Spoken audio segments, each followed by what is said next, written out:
Hello, everyone, and welcome to our webinar today for the doctoral program here at the Crown Family School of Social Work Policy and Practice. I'm Ron Martin, Director of Admissions, he, him, his, and I'm opening the session. Wanted to start off with a little bit of an idea of sort of what to expect today with our agenda. So I will run through the introduction of panelists, and then you'll hear from Yoonsun Choi, the program director, an overview of the program, and then I'll come back for the application process. You'll hear about student interest. You'll hear about faculty research interests. We'll talk about give you the admissions process timeline, and then we'll finally we'll close it out with a whole question and answer session. So if you have any other questions, also, we will be in the chat, so feel free to send us questions along the way as well. I am Ron Martin, he, him, his Director of Admissions, and joining us today, as I mentioned, Yoonsun Choi, Professor and our PhD Program Director, Ashley Brown, the Assistant Dean of Students for the PhD Program. We'll have a couple faculty members joining us, Professors Bill Seitz and Philip Garboden, our faculty. And then we have four current students joining us today, James Green, Sai-Kyung Lee, Carly Murray, and Clarice Robinson. Okay, and Yoonsun. Thank you, Ron. So I would like to sort of give you a general overview of the program. First, I wanted to clarify that there are DSW program in other schools, not in this school. DSW program is to sort of educate advanced clinicians. This program is a PhD in social work and social welfare, meaning that the main aim of the program is to educate, train future researchers as well as scholars. So just want to make sure that we are that program. And we have a PhD program as well as AM PhD program, meaning that you have additional year of support to do a master's in social work. That is very limited slot. So just to let you know, yeah, that's what we have. Next slide. So again, as I said, our intention or the main goal of the program is really to educate researchers and scholars and educators in social work. And some of the recent jobs that our students have had shows that where they're going. We have many faculty in teaching and research universities, as they're all listed here. And we also have students who later decide to sort of be in the research area, but not in academia. So then they also get a job at as a research scientist. In addition, it has become a little more common that many students now have a postdoc research positions. And depending on where they have the postdoc, some of them move on to academic jobs and other people move on to research scientist jobs. So these are most common, not that we have some decided to pursue something entirely different. But again, the main purpose of the program is to really help you to learn how to conduct research and advance scholarship to focus on social work and social work education and research. Next slide. So this is sort of the general structure of the program. There's so much details that you probably don't want to know. But basically, the first 2 years, the students are devoting their time to taking courses. And it has certain sort of substructures, like it's around methods, it's about substantive area. We also require students to take classes outside of the Crown Family School to take advantage of this whole huge wealth, like really rich selection of courses across campus, and it has to be interrelated. So we have the first 2 years, the students devote their time to take classes, really to build foundation toward their proposal. And in the third year is where students are actively engaged in development of the dissertation proposal. And between second and third year, there is an exam that you have to pass to move on to the proposal stage. And then once the proposal is approved, then you move on to actually doing the dissertation. And along the way, we also designed the program so that you will do the first 2 years of research assistantship, and then 3 and above for 3 years, sort of roughly the TA-ship in each year. So we have these sort of research assistantship or teaching assistantship along the way so that you can also not only learn and take classes, you will also learn through your experience. And throughout the time, you will do pre-dissertation research with your faculty. And sometimes the students form their independent group to do a study on a topic and they publish as well. But typically, you can think the first 2 years involve heavy involvement in pre-dissertation, and the year 3 and on, that sort of pre-dissertation project will continue. But from year 3 and on, you will really focus on your dissertation. So this is a general structure of the program and requirements. And Ashley will take on to the great funding package story. Thank you, Yoonsun. So as the Assistant Dean of Students for the PhD program, I support our doctoral students from the admissions process all the way through graduation. So we currently have about 50 doctoral students in the program, and I advise on course registration, milestone completion, and other supports as they navigate the doc program. And this includes funding and talking about funding.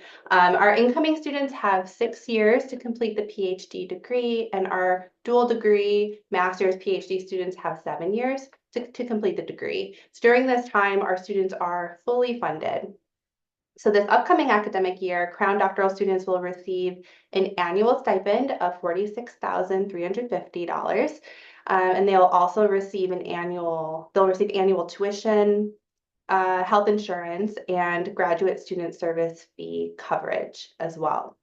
Students also receive support to present at one academic conference per year. So that's funding for this is up to $750. They're also eligible to apply for funding to attend one methods training workshop during their time here in the program.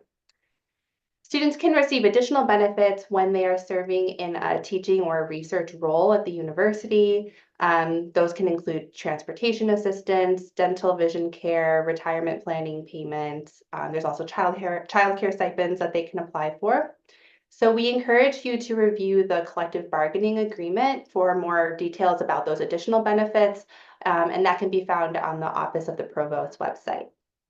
So if you have any questions about funding support, I can answer those in the chat, or we can talk more about them at the end of the session during the Q&A, and I'll turn it back to Ron, who will review our application requirement.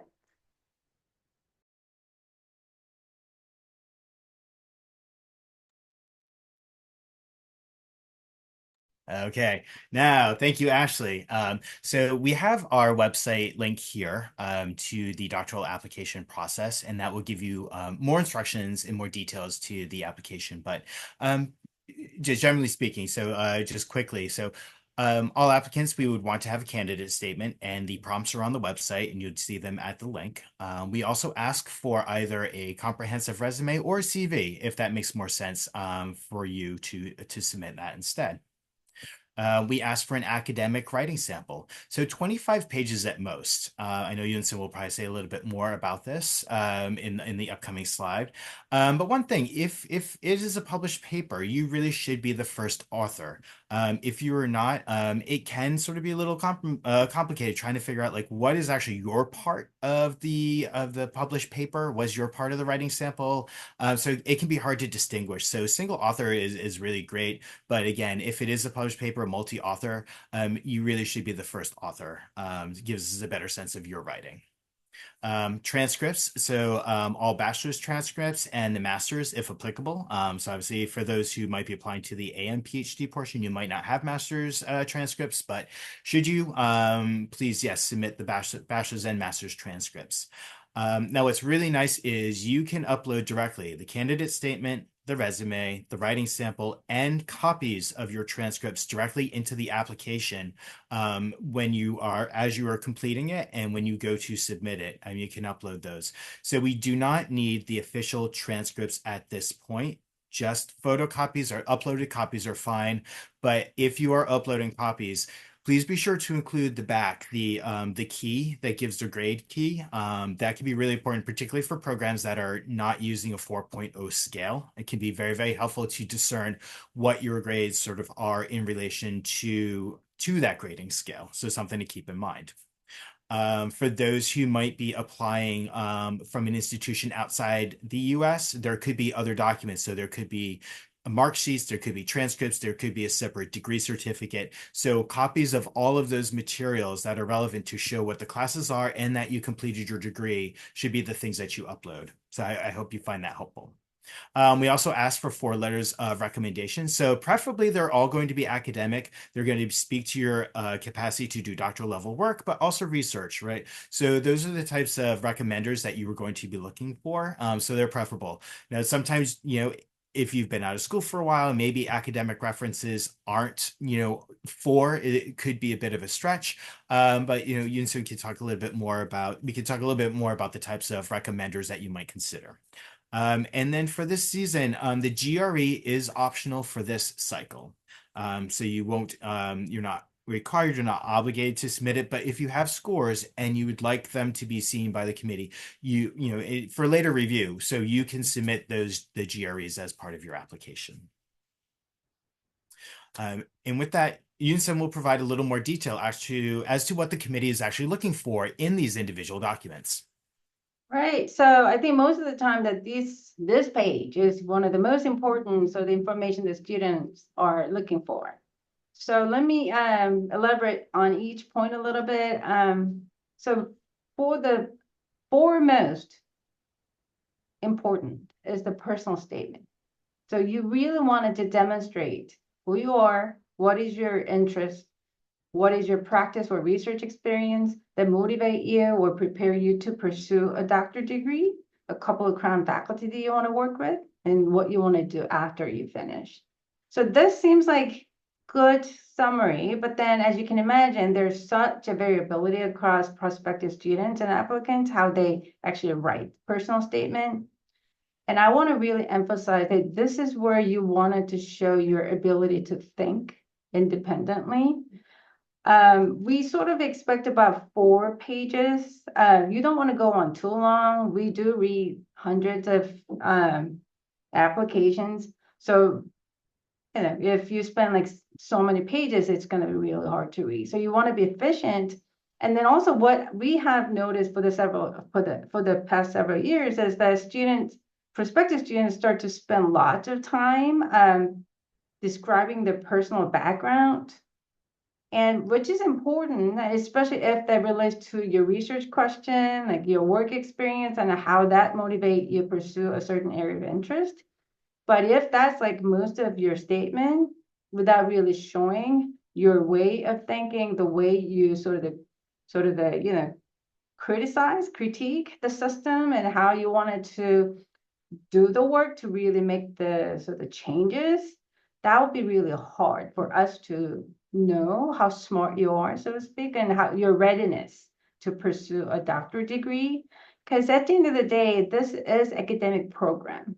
We need to know that you're ready to pursue an academic degree. So you really wanted to demonstrate here. So even if you have one of the most interesting life stories and work experience you want to share, I would really strongly encourage you to sort of make that a little bit succinct and short, to really make a link to why and how that motivate your work and your current research interest. And do not worry about whether it's very specific and all crafted. If you have all the crafted research questions, you probably don't need to get a PhD. We're here to help you to really build theoretical as well as empirical foundations, learn about the methods. So we are not expecting you to be the expert of research yet, but you do need to show that you can actually do all that academic work. So writing sample is equally important. And as Ron mentioned, if it's a published paper, we want it to be you as the first author. If you're second, third, fourth, and later, it's really hard to know whether it is really your writing or not. So you might be better off by submitting, say, your class paper that you submitted and you felt good about it. Choose something that really can show you your ability to write, ability to conceptualize, your ability to analyze. So those are really important. And if the writing sample comes in like it's all about say, for instance, descriptive statistics, like of a phenomena. It doesn't really tell us your writing quality. So choose something that we can sort of see, again, the way you think and conceptualize and then can critique. References, we do prefer the letters from academics because they know what it takes. And then they can comment on these students have these qualification and this person is really ready to go. Still, as Ron mentioned, if you've been out of school for a while and it's been mostly your work experience or in the research setting that you really wanted to pursue a PhD, it'll be great if we can get to hear from your supervisors or whoever who can actually comment on your ability to conduct research.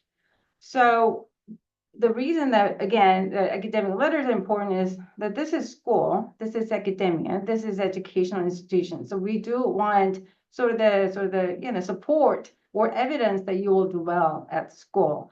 And especially for doctoral program, autonomy is really important. Your dissertation is your dissertation. So you have to be sort of ready to dive into your area of research and interest. So we are looking for those in the statement, your writing sample, and references. And for the first time, starting this year, we will be implementing an interview. So we will do the selection process, and it will be the final. I can't say the number yet, but more than what we can admit. But we will conduct.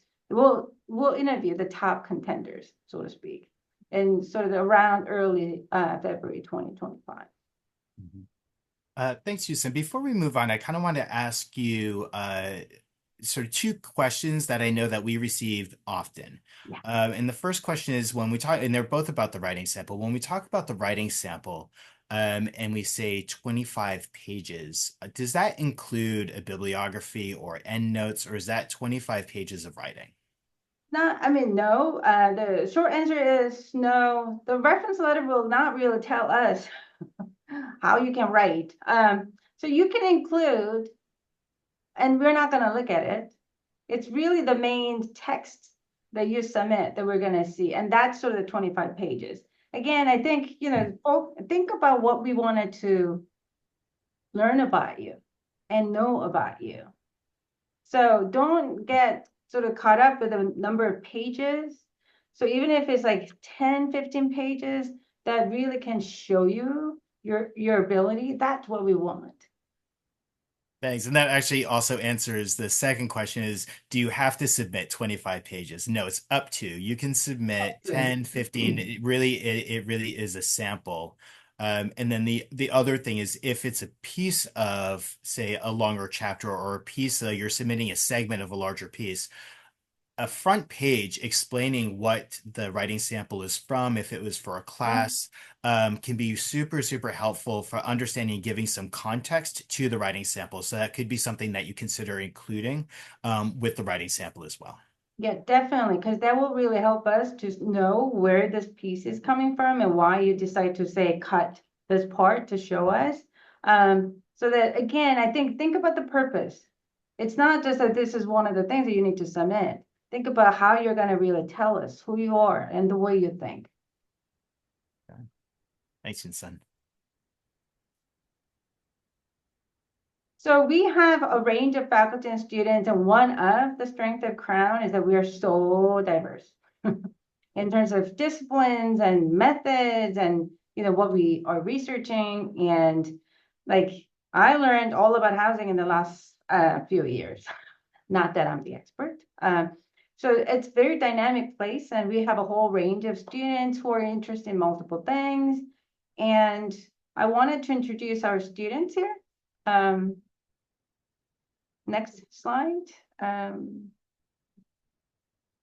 So these are some of the photos of our group, and we have 4 students, volunteers who are here to share with you the why they decide to come to Crown and the why, what are their area of research and career goals, because it's so diverse. I mean, it's still within the School of Social Work for sure, and we do have a common interest of making this world better. As much as it sounds cheesy, that's exactly what we are trying to do. Achieve justice, make the world, this place better, and then be really anxious about the election and all. But in any way, so we have 4 students who are going to share their experience.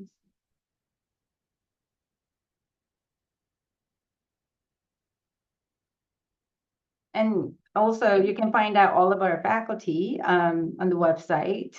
And as I have sort of emailed to many prospective students who have emailed me, you're welcome to reach out to the faculty to say meet up, and then don't get discouraged if you don't get response, or don't take it personally. It's not about you. That a quarter is really intense and we move so fast and there's so much going on. So be persistent. Not that I'm asking you to send a reminder every day, but if you don't hear, so to be patient, maybe give some time and then check in again. And most of us will be responding to the email. Oh, here. I think we added this last time. Don't take it personally. You cannot ask faculty to review your application materials. And when you meet, do bring specific questions, not like, tell me about your career path. They'll be like, how much time do we have here? And what is your research? That's really too broad. But better question would be, what is your current project? Or do you anticipate involving doctor-student in your current or near future project? If so, then what capacity? So come up with sort of more specific questions. And as well as this, so the workshop that will be recorded, there's sort of the previous years where you will see other faculty and students being featured. So you're you're strongly encouraged to see them if you have not seen them yet.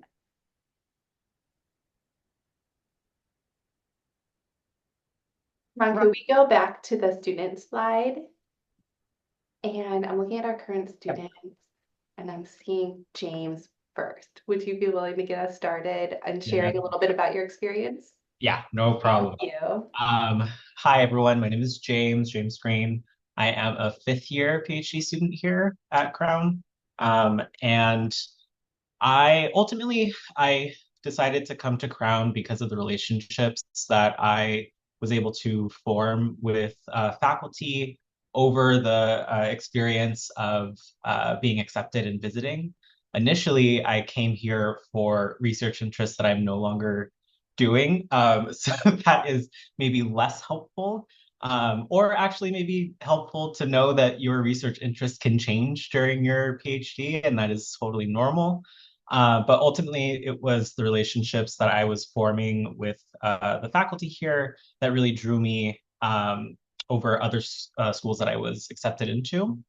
My research interests currently, I'll say, are in social media broadly. I am looking at social media as a space of digital care and really exploring how queer social workers of color use social media as both a tool and a space to deliver care.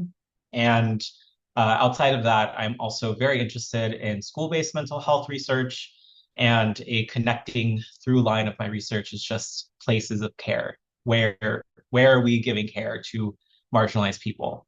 My career goals, I will say currently, again, things could change.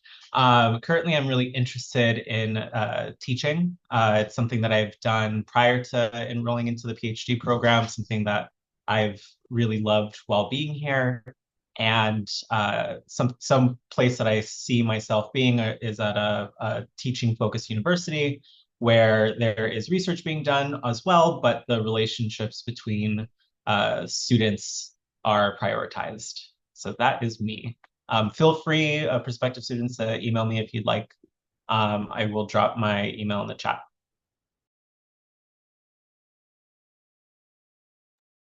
Thanks, James. Sugyeon, would you like to go next? Sure. Hi everyone. I'm Seokyoung. I'm a third year PhD student now. And similar with James, I decided to come to Crown mostly because of the faculty here, who shared research interests with me, and also sort of the autonomy that we have in like choosing classes and doing research we want to do. And yeah, those were mainly my reasons that I decided to come to Crown over other schools that I got admitted.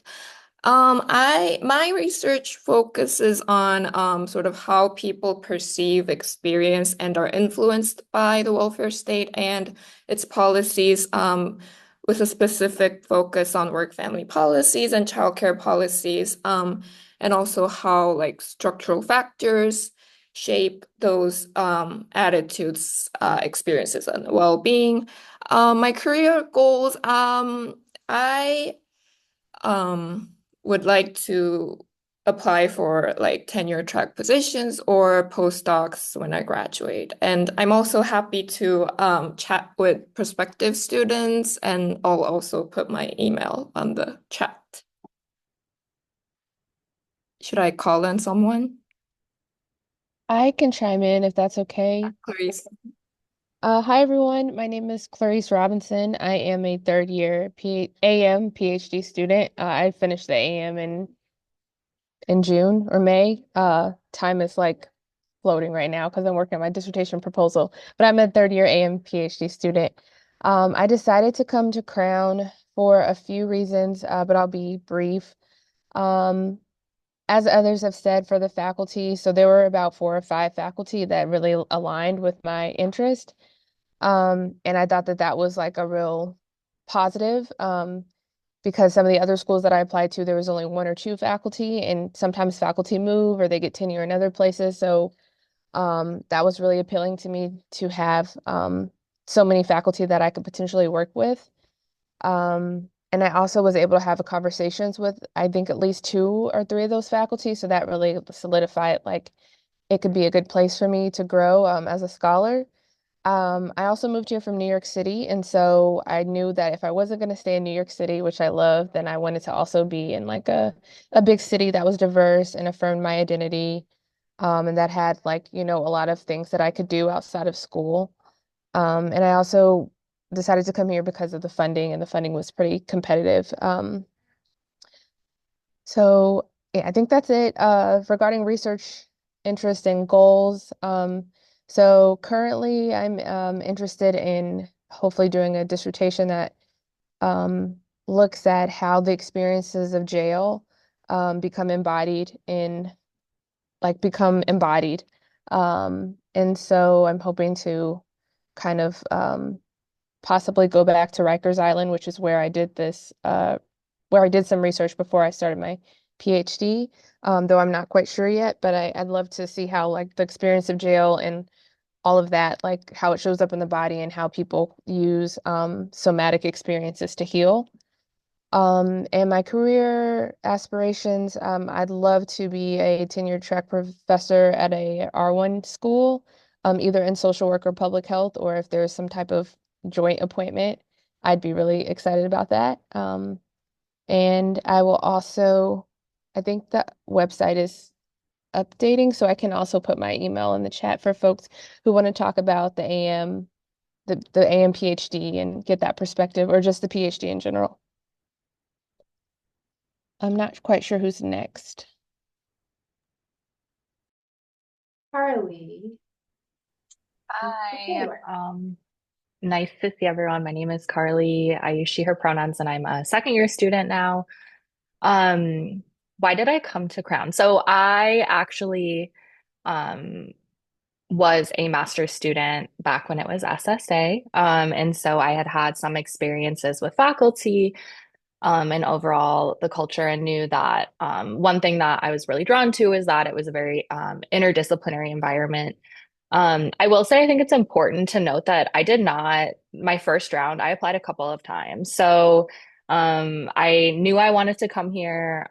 So I kept at it. And so I'm here now. So for example, if you apply and you don't get in the first time or you get waitlisted, but this is a program that you'd really like to be a part of, I'd encourage you to really keep at it. So so I decided to come here for a lot of the reasons that were already mentioned, right? Relationships being really important. A livable stipend is pretty important. Um, and also really just, it's been really affirming to be able to take and be encouraged to take classes outside of Crown in addition to being here. So like, for example, right now I'm in an arts class as like a way to think about a new method. And that's been really powerful in shaping the way that I think about my research area, which is really broadly related to women's criminalization through social services, More specifically, lately, I've been looking at intersections of intimate partner violence and family policing and thinking about, how different methodologies historically and kind of contemporarily, how we can look at these experiences.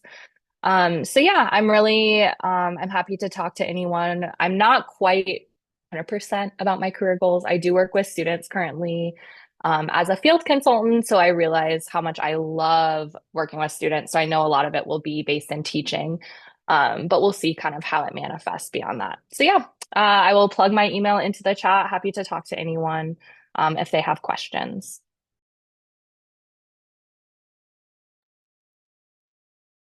Thank you all so much for sharing and being here and making yourselves available to other questions or sharing your email addresses. We really appreciate that. Ron, if you could go to the next slide, I'd like to highlight our two faculty members who are here with us today. We have Professors Bill Seitz and Philip Garboden, who are going to share as well. Bill, would you like to get us started? Sure. Hello, everyone. Bill Seitz, on the faculty here at Crown for quite a few years now. It's nice to see everybody. And yeah, I'll try to make this quick, and give you a little bit of sense of my area of scholarship and sort of the kind of research I do. Really, all of my work focuses on urban, working class, and marginal communities. As spaces of resistance, spaces of organizing, spaces of development, urban development more broadly, but also community development. My own background is that I am, academically speaking, I am a sociologist by training. My work, though, also draws on the methods of historians, political theorists, African American studies, theorists of community organizing, as well as practitioners of community organizing, other fields, both in and out of academia.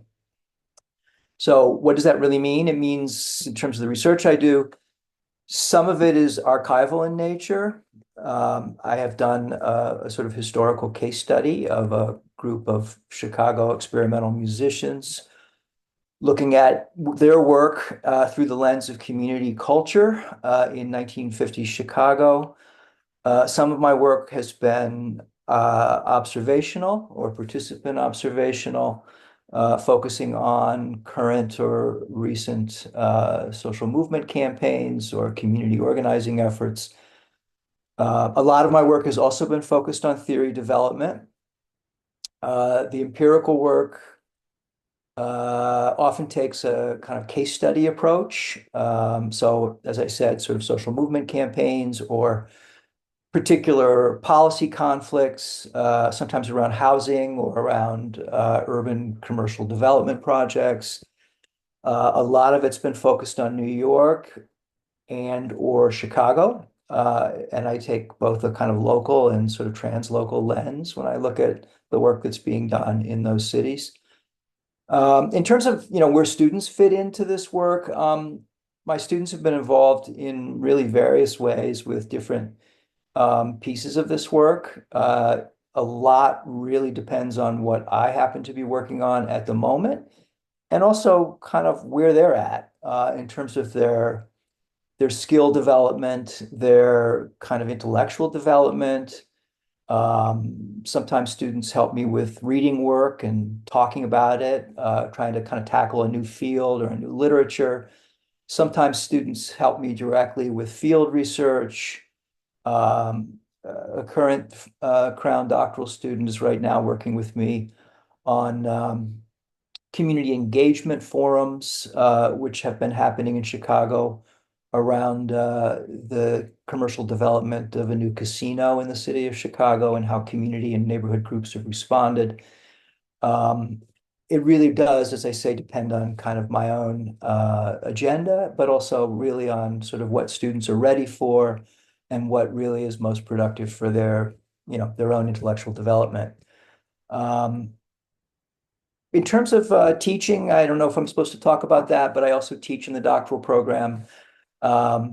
I teach a regular course for first or second year students called Theory and Research, which, as it sounds, is a kind of a introduction to ways to think about the place of research and social scientific research in the assumptions that we make about the nature of society, the nature of what a science is, how do we really know whether we're building robust knowledge about the world, what sorts of procedures do different kinds of social scientists use in order to develop that kind of knowledge.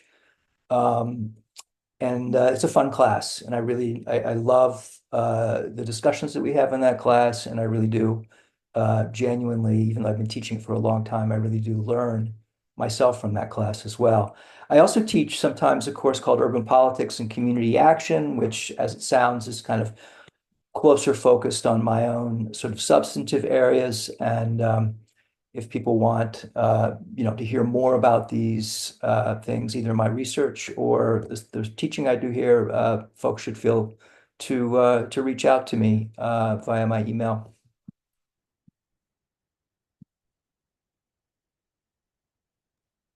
Is Bill here? Yes, Thank I'm you, here. Bill. It's wonderful to meet everybody, and very excited to be here. First of all, my name is Phil Garboden. You see him pronouns. I'm fairly new to Crown, so I've only been here a year and a half, so don't ask me any difficult questions about curriculum and processes, but I'm excited to share my work and how I work with students, as you just heard from Bill. So I study housing policy specifically, and we do a great job of supporting students with a huge range of interests. But I just will make a pitch that we have quite a few faculty at this point. Had quite a few hires last year whose work is focused on housing and sort of related issues. So if you're interested in thinking about housing at the intersection of social work and public policy, please do reach out to me, and I'm happy to either chat with you or to refer you to one of my colleagues whose work might be more specific to your interests. So, I really study two things within the big bucket that is housing. One is that I study landlords, right? So as I'm sure all of you know, right, there's this long and very important tradition within social work and other social sciences to understand, the recipients of government programs, the experiences of low-income people, elevate the voices of those populations. But I think we often have neglected, the sort of role of supply-side actors and the sort of agents of structure in constraining the options of the low-income communities that we care about. So I study housing, and I study it through the lens of the people who are often able to exert the most influence on the housing options that folks have in American cities, landlords, developers, real estate investors, property managers, and so forth. And I do that work in both a qualitative and a quantitative way. I look at large-scale administrative data sets related to housing, but I also get out and I sit down with landlords, developers, and so forth, and talk to them about who they are, what their goals are, how they run their businesses, how they make choices about their tenants. So I have a number of sort of a series of papers, and I'm currently working on a book related to sort of like what is the supply side of American cities look like these days, and how does that impact outcomes for low and moderate income individuals. In a very much related way, I spend a lot of time thinking about the Housing Choice Voucher Program, which all of you might know as Section 8.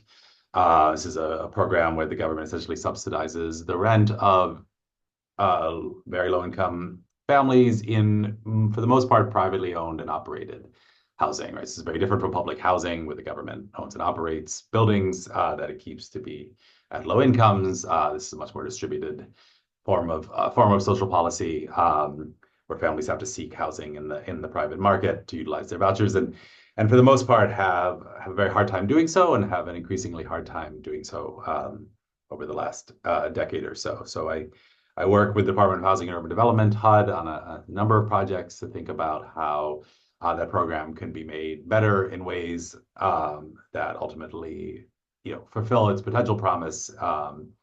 It's very successful in its promise of assisting families with affordability, but it fails a lot in its promise of choice. Families being able to select housing unit that suits their needs in locations where they want to live. A lot of those things at this point are driven by landlord and real estate investor decisions. So I sort of work to ways to expand that the opportunities within that program. And a bunch of other sort of things I'm happy to talk about one-on-one. I think the way I work with students is not dissimilar to what Bill described. As Yoonsun mentioned, when you come as a doctoral student here, you have these sort of research placements, research apprenticeships with a faculty member. To me, those are really opportunities for me to work with a student, not just on sort of advancing some project that I'm doing, although of course that is part of it, but to really build a project where there's a pathway towards co-authorship with that student early on, and an opportunity for them to not only experience sort of the introductions of what does it mean to do academic research at a level that is, sort of will pass muster by disciplinary standards, but also, see a little bit of how the sausage is made in terms of getting that paper through the sometimes exhausting process of publication. So I try to tailor my research apprenticeship experiences with students towards that. And for some students, that's that's sort of the fullness of our relationship. For other students, I really build, and this is mostly thinking about my previous job before I came to Crown, where I was for 5 years, really building towards really being a co-PI and a collaborator on research projects. So I do a lot of work that involves data collection. Qualitative data collection is very labor intensive, and having students not just assist with data collection, but with study design, analysis, writing, and so forth. And this is the sort of type of mentorship I received in my doctoral training, and I think it set me up fairly well for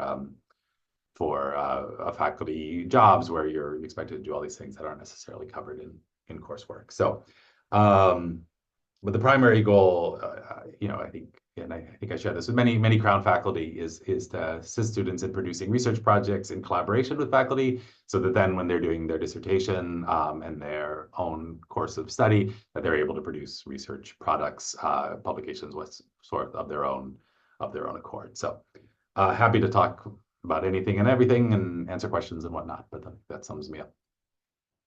Great. Thank you, Phil.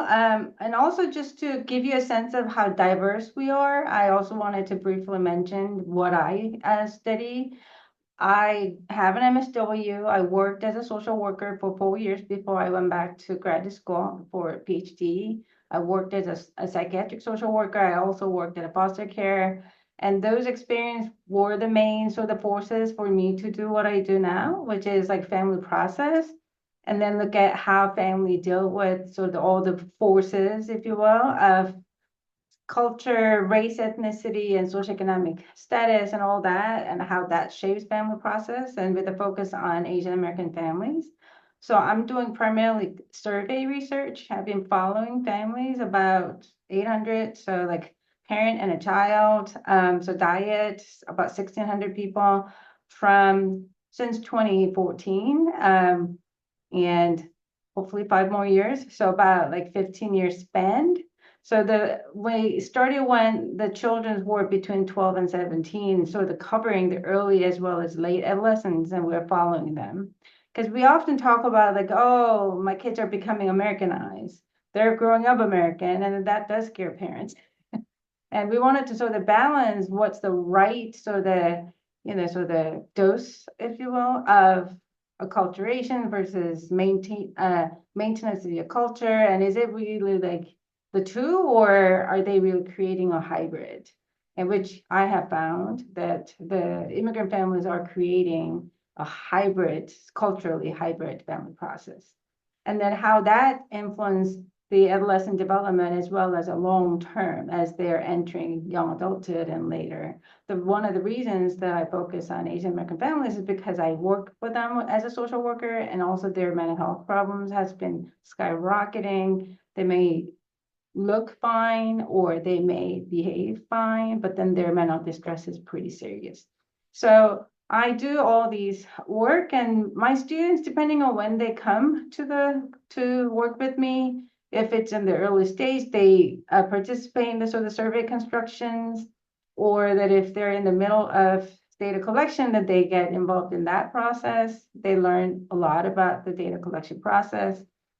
And then because I have just too much data, the students also learn how to manage the data as well as analyze and produce the findings. And then more importantly, communicate. So publication is really important, but also communicate to the study participant as well as the community about study findings.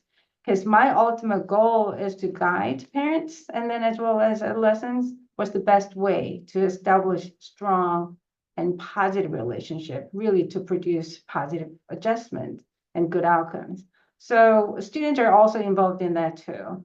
And I really believe in students coming in and then they may start ground up, sort of like they may involved in lit review, some of the data coding, or even interviews, recruitment of the participants, but then they gradually increase their sort of involvement, and then they even suggest what they're interested in. I do add them to the survey so that they can use that portion of the data for their own work.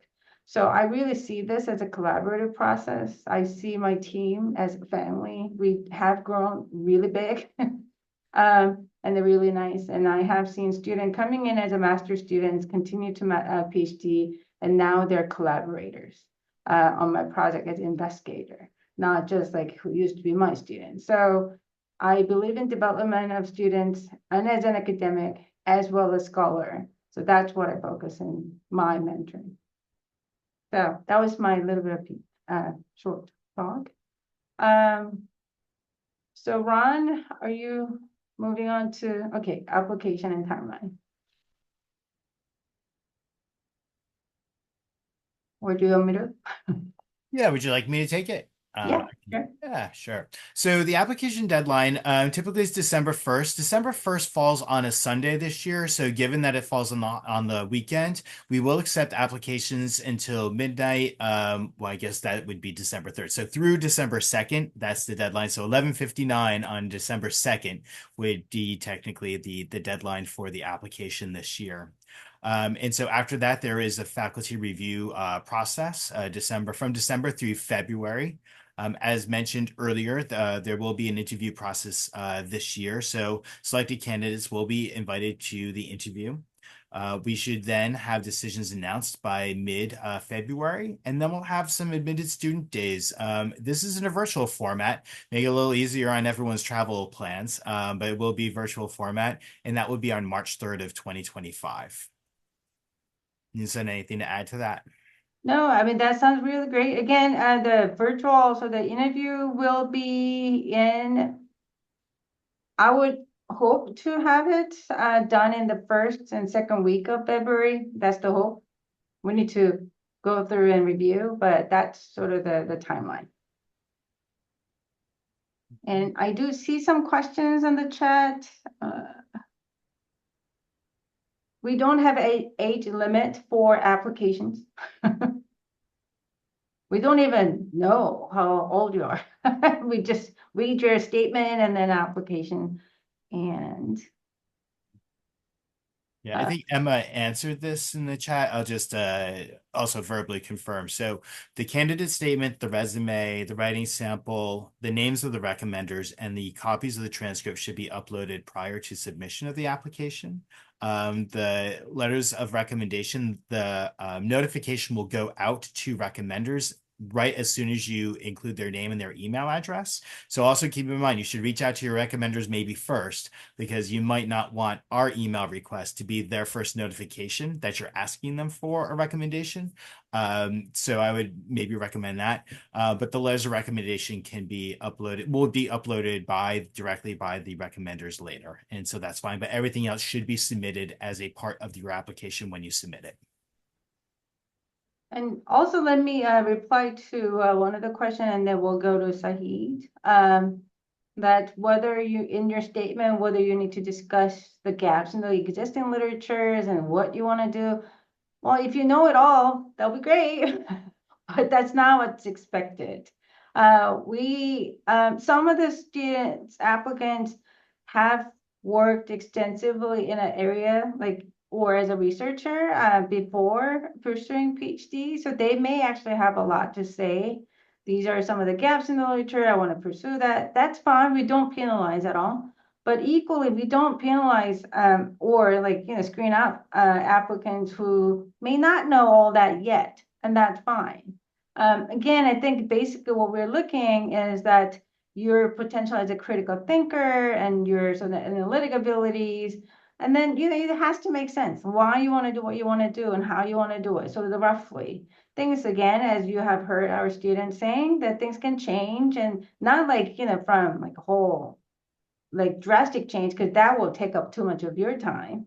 But like, as you're studying, you start to see some gaps that maybe you didn't think of, or some of the method you didn't know about. So there's some room for change, but we don't expect like perfectly, say, polished research paper in your personal statement. Zahid, do you want to, or did I say your name right? Go ahead with your question. Yeah, sorry, excuse me. Oh, yes, you got my name right. Hello everyone. It's actually late in the night here in Nigeria. So yeah, I have a few things to say, but I think the first thing I would like to start with is to compliment the system. I think I find the Crown Family School of Social Work Policy and Practice very amazing, and I like the fact that um there's there's that autonomy to select courses you would like to take. And I'm also very much interested in the fact that it's a multidisciplinary and interdisciplinary avenue for your PhD program. I also want to commend your administrative system because they were very, easy to communicate with, particularly Hema, whom dealt with at the time. So I have a few things to talk about. The first thing being, um, when Ron was explaining, he mentioned the transcripts. We need to have the front and the back page uploaded. I've actually completed my application, and I'm not sure. I don't think I used the back page including. I only used the front page when I uploaded the transcript. I hope that would not be a problem. Then there's the part where I don't know if it was Yoonsun or it was Ron. You mentioned something around um the recommendation. So for me, I only was able to have three people, make themselves available for me to provide recommendation letter. Two of them are academic, and one of them is my supervisor in the research institute where I work. So I want to ask, does the research institute also, have a good stand in terms of the value you give to the recommendation? Knowing your explanation earlier was that those in the academic understand the kind of things you're looking for in the candidates. And I believe those in the research institute, so of course, would also fit this. And yeah, I think I have one more question, please. Yes, about the writing sample. Yes, thank you. So where I work currently, sometimes the first author is the authorship's arrangement. Let me just put it that way. The authorship arrangement is often determined by the management. So even though in cases where I, develop the original draft, I may end up finding my name in the third or the fourth amongst the list of authors that is on the paper. Most of the papers I've published this year, uh, I've actually been the one responsible for conceiving or developing the original draft. So, but then not all of them have my name as the first author. Uh, so I am the corresponding author for most of those papers. So I'm thinking, would the section of the author's contribution not be valuable to, look at to then know what role the author has played to before in the cases where the candidate is not a first author. Although I uploaded two writing samples, one where I was the first author and the other where I was, I think, the third or fourth author. I think those are my concerns for now. Thank you. For reference letters, we do require 4, so hopefully you will acquire 4th letter. And the letters, we're also hoping to see from the letter, not like just glossing over, like this person is super nice and great to work with. That's not, I mean, that's great, icing on the cake. But what we wanted to know is whether this person is ready for a PhD program. So that whoever that can comment on it, that's great. And as I said, usually the folks from academia and professors who have gone through the program will they will be in a better position to comment on those and very specific about it. In terms of writing, I understand that sometimes that you did all the sort of footwork and then still you're not the first author. Not the first time I heard, but we can't really assess the degrees in which that you have involved and whatnot. So if at all possible, I mean, again, as I said, it doesn't have to be published work. You can still submit your, say, term paper or the paper, like master thesis, whatnot, that really show you your writing. And in fact, in a way that, the published work might be more difficult for us to see if it's multiple authors, the who did what. So that's what I wanted to also tell you. I think there were some questions that I wanted to. So we do have, finally, have one person in gerontology, Rita Hu. She is a postdoc though. She is given 2 years of postdoc before she starts her tenure professorship. But we do have a faculty, will be in 2 years in gerontology. Let me see. Any other question?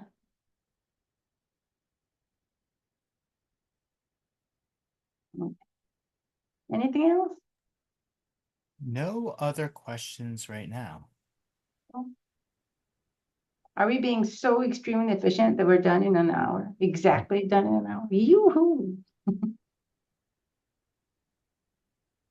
Okay, so with any additional question you have gotten, You you haven't have responded gotten the to my, emails. Pardon me? I said you haven't responded to my query concerning the transcript upload. Oh, Saeed, I will take a look at your transcripts and I'll follow up with you directly later. Great. So, our students have provided you with an email list, their email addresses that you can reach out to them with questions. And also you can find all of our faculty on.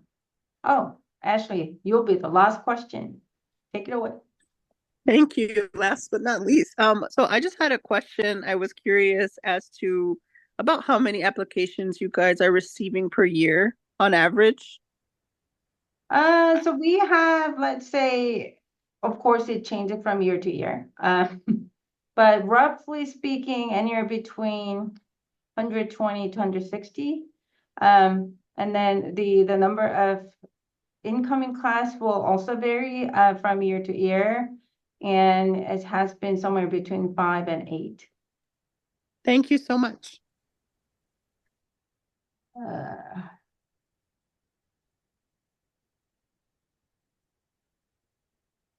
I wouldn't say it's permissible to submit 3 recommendation letters. 4 are required. But if you can't do it, I mean, we're not going to force you. But I think it will be better to meet the requirements of the application. There's a reason why we're asking for 4. Typical day for a first-year student. Do we have a first-year student here? No, but who's the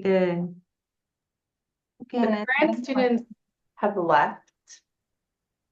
Oh, students have left. Okay. They have. It's hard to say for a typical day, but our first year students they're in required coursework, so they're taking 3 class. We're on the quarter system, so 3 classes at a time is considered the full course load. So they'll be working on their coursework. They also are in a required research assistantship, so that's about, on average, 10 hours a week of work. They might be meeting with their faculty research mentor and doing work on their research. So I'd say both between coursework and research, that takes up the bulk of their time in that first year. Yoonsun, do you have anything else to add? Is that good? That's exactly what it is. This is a full-time program, so we do expect you to sort of get involved yourself here, full-time efforts.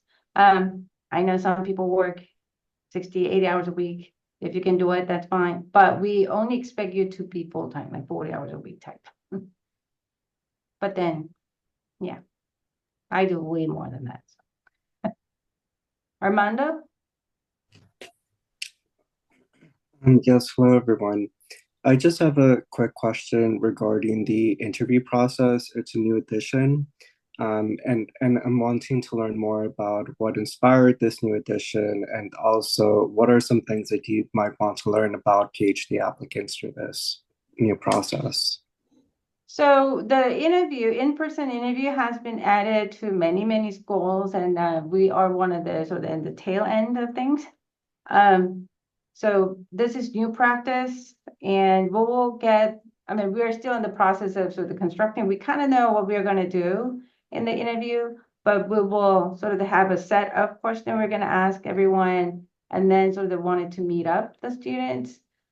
So, and in the past, we just could not do interview because we just could not, have you guys all out to Chicago to meet up. Nowadays, we have a Zoom, so why not? And you might have even another chance to show how great you are in the interview.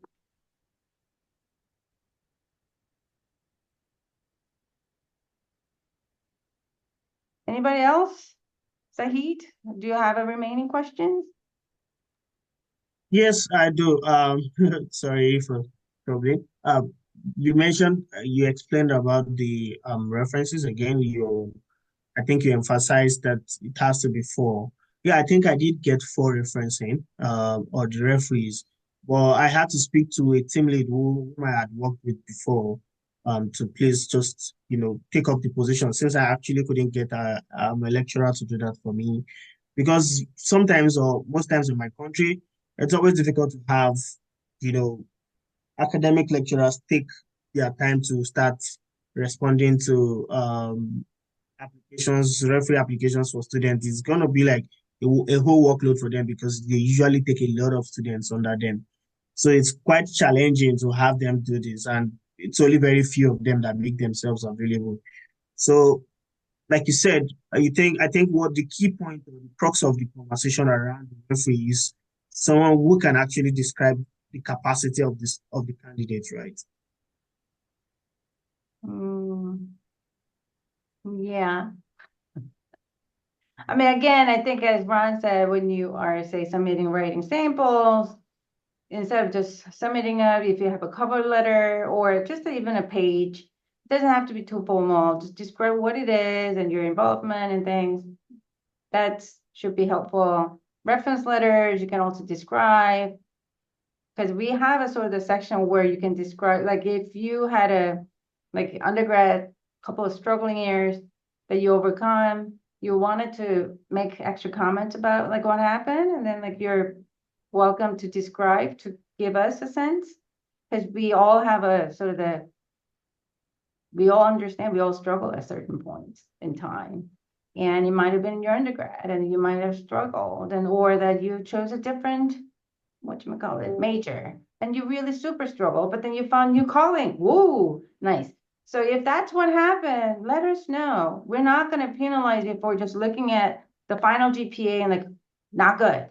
You can really help us understand you. So do whatever it takes. Again, the bottom line is we are looking for doctor students. Like, and we really want you to succeed here. So you wanted to convince us with the evidence of your analytic thinking, you can really think and analyze and you'll be critical and all that. That's what we wanted to see. And reference letters too, the numbers are not just the numbers. We wanted to see a range of perspectives, because we have gotten many reference letters that just say, oh, this person is nice. It's not going to really help us. Or, oh, this person is really great social worker. Great. That may or may not help, the person to pursue PhD program. So we are looking at whether this person will be able to say, day one, take classes and all that. Not that I'm saying you need to be like, oh, well educated and all about your area of interest yet. No, that's not what we are looking for. So in many ways, we are looking for potential. So that's what you wanted to demonstrate. Yeah, thanks, Yoonsun. So Sahid, and also for anyone, I just dropped my email address into the chat. So definitely feel free to reach out to me directly if you have questions about specific documents, or you're not sure, kind of questions about what should you submit, I mean, I can't tell you what to submit, but I could probably give you some tips and some advice. So definitely feel free with like specific questions about documents to reach out to me at any time. I know that we are at just a little over time, so want to be mindful of that and ask if there are any sort of final questions from those attending.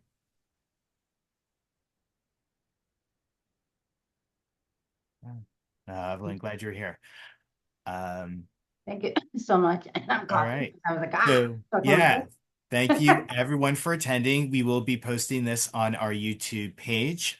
So it will be soon. And again, if anyone has any questions, you have my email address. We also dropped the admissions, the general email address, and all of us can answer also application questions about the process, about documents, if you need a little assistance. And if we can't answer, we'll find out the answer for you. So thank you everyone again for attending. Thank you all.